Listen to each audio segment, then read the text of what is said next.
कृष्णाय वासुदेवाय देवकी नंदनाय च नंदगोपकुमाराय गोविंदाय नमो नमः।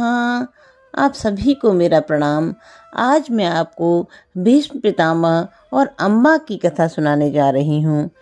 सत्यवती के पुत्र चित्रांगद बड़े ही वीर परंतु स्वेच्छाचारी थे। एक बार किसी गंधर्व के साथ युद्ध हुआ, उसमें वे मारे गए।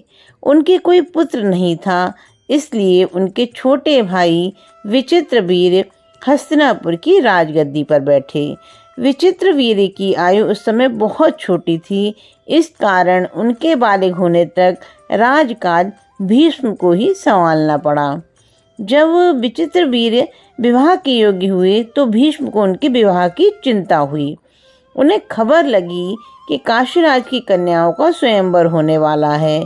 यह जानकर भीष्म बड़े खुश हुए और स्वयंवर में सम्मिलित होने के लिए काशी रवाना हो गए। देश विदेश के अनेक राजकुमार उस स्वयंवर में भाग लेने के लिए आए थे। राजपुत्रियों को पाने के लिए आपस में बड़ी स्पर्धा थी।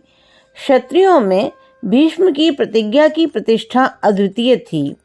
उनके महान त्याग और भीषण प्रतिज्ञा का हाल सब जानते थे।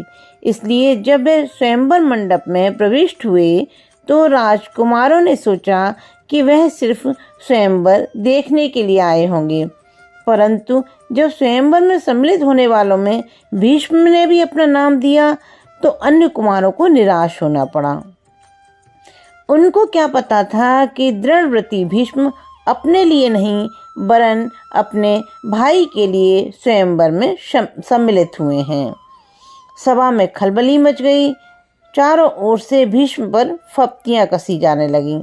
माना कि भरतवंशी भीष्म बड़े बुद्धिमान और विद्वान हैं, स्वयंवर से इन्हें क्या मतलब, इनके प्रण का क्या हुआ, जीवन भर ब्रह्मचारी रहने की उन्होंने जो प्रतिज्ञा की थी वह क्या झूठी थी।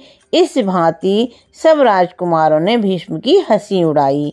यहाँ तक कि काशीराज की कन्याओं ने भी भीष्म की तरफ से दृष्टि फेर ली और उनकी अवहेलना करके आगे की ओर चल दी। भीष्म इस अवहेलना को सह न सके। उन्होंने सभी राजकुमारों को हराकर तीनों राजकन्याओं को बलपूर्वक रथ पर बैठा लिया और हस्तिनापुर को चल दिए। सौभ देश का राजा शाल्ब बड़ा वीर था।